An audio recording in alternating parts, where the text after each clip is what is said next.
ज्यांनी हा कार्यक्रम या ठिकाणी गेल्या वर्षी, या वर्षी आणि पुढेही आयोजित करतील ते आपल्या सर्वांचे लोकप्रिय शिवप्रेमी विनोद पाटीलजी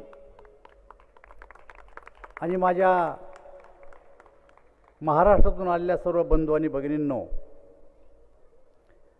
आपल्याला माहिती आहे की छत्रपती शिवाजी महाराजांना या कडेकोट बंदोबस्त असलेल्या या ठिकाणी कैद करण्यात आलं होतं. परंतु या ठिकाणी तुम्हाला आम्हाला येण्याचा कधी योग आला नाही. परंतु विनोद पाटलाच्या डोक्यात कल्पना आली. त्यांनी गेल्या वर्षी आम्ही काही मंडळीला बोलवलं आणि सांगितलं की आग्र्याला आपल्याला शिवजयंती साजरी करायची आहे.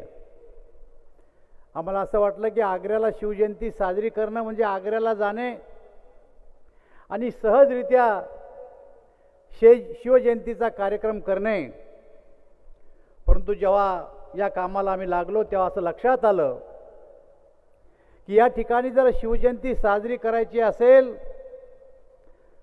तर आर्कॉलॉजिकल डिपार्टमेंट याला परवानगी देत नाही.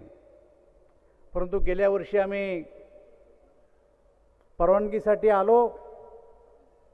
या राज्याचे मुख्यमंत्री योगीजी यांच्याकडे मी आणि विनोद पाटील गेलो.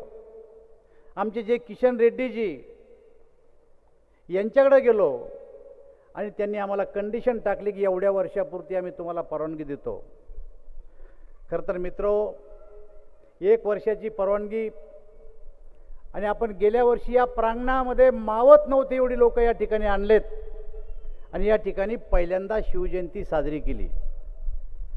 परंतु या वर्षी जेव्हा कल्पना आली आणि शिवजयंती साजरी करायचं ठरलं तेव्हा या वर्षी काल संध्याकाळी आम्हाला शेवटची परवानगी मिळाली. त्यामुळं पुरेशी तयारी आम्ही यावेळेस करू शकलो नाही. विनोद पाटील या ठिकाणी 4 दिवसापासून येऊन बसलेत परवानगीसाठी आणि शेवटी परवानगी दिल्याबद्दल या देशाचे प्रधानमंत्री नरेंद्रभाई मोदी, या राज्याचे मुख्यमंत्री योगीजी, आमचे जी किशन रेड्डीजी यांचं मी आपल्या सर्वांच्या वतीनं आभार मानतो. आणि बघेलजी, मी आपली पण माफी मागतो. प्रत्यक्षरित्या मी तर आपल्याला निमंत्रण दिलंच होतं, परंतु विनोद पाटील काल संध्याकाळपर्यंत चिंतेत होते की मला जर परवानगी मिळाली नाही तर मी काय करायचं अशी चिंता त्यांच्यात असल्यामुळं कदाचित ते राहून गेले असतील. परंतु मला माहिती आहे आपला स्वभाव, आपण सगळी गोष्ट विसरून माफ करसाल अशी मी आपल्याकडून अपेक्षा करतो. एकनाथरावजी, मी आपल्याला एक आग्रहाची विनंती करतो की महाराष्ट्र सरकारच्या वतीनं एक विनंती आपण आर्कॉलॉजिकल डिपार्टमेंटला केली पाहिजे. या देशामध्ये जेवढे काही अजिंठा असेल, वेरूळ असेल, या ठिकाणी जगभरातून लोक येते आणि पाहतात, जातात, येतात. परंतु या किल्ल्यामध्ये यायला बंदी का असावी? मला असं वाटतं की महाराष्ट्रातल्या लोकांना या ठिकाणी येण्यासाठी आणि हे सगळं पाहण्यासाठी आपला शिवबा कुठं आणि कसे या ठिकाणी आले असतील, कसं त्यांना नजर कैदेत ठेवलं असेल, हे आमच्या महाराष्ट्रातल्या आम जनतेला डोळे भरून पाहू दिलं पाहिजे. यासाठी आपण इथं नेहमी खुलं करावं अशी आग्रहाची विनंती महाराष्ट्र सरकारच्या वतीनं करावं अशी मी आपल्याला सगळ्याला आग्रहाची विनंती करतो. कारण हे चित्र बघितल्याच्या नंतर असं लक्षात येतं की छत्रपती शिवाजी महाराजांना या ठिकाणी कैदेत ठेवलेलं असताना यातून बाहेर पडणं कसं अडचणीचं असेल. परंतु त्यांची युक्ती कामी आली, त्यांची कल्पना कामी आली आणि या कडेकोट बंदोबस्तातून छत्रपती शिवाजी महाराज हे बाहेर पडले.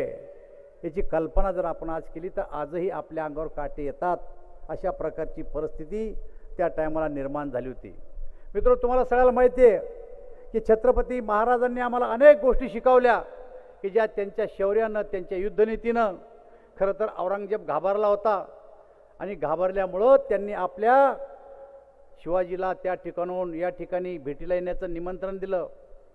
छत्रपती शिवाजीला माहीत होतं की औरंगजेब हा कपटी आहे, जाणं धोक्याचं आहे, परंतु आपल्या सहकार्याशी चर्चा केल्यानंतर शिवाजी महाराज या ठिकाणी आले आणि या कपटी कारस्थानी औरंगजेबाने छत्रपती शिवाजी महाराजाला या ठिकाणी कैद केलं. हा इतिहास आपल्याला सगळ्याला माहिती आहे. परंतु मित्र, एक गोष्ट मी आपल्याला सांगू इच्छितो की आता यांनी विनोद पाटलांनी सांगितलं की छत्रपती शिवाजी महाराजाला काही लोकांनी महाराष्ट्रापुरतं करून ठेवलं, परंतु तसं नाही.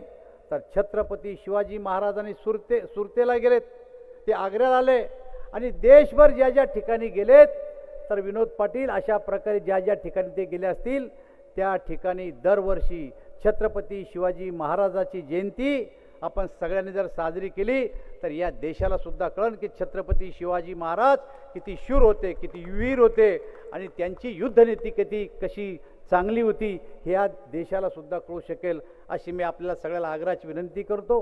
10 वाजता कार्यक्रम संपायचा, जवळपास 9:30 वाजलेत आणि अजून 2-3 वक्ते आपले बोलायचे राहिले. त्यामुळे मी आपला जास्त वेळ न घेता आपल्याला पुन्हा एकदा शुभेच्छा देतो की या ठिकाणाहून जाताना एक खुणगाठ बांधून गेले पाहिजे की पुढच्या काळात आपल्याला ज्या ज्या ठिकाणी छत्रपती शिवाजी महाराजाची जयंती साजरी करायचं काम पडेल त्या ठिकाणी आम्ही मावळे सर्वजण जाऊ, असं मी आपल्याला आग्रहाची विनंती करतो आणि माझे 2 शब्द संपवतो.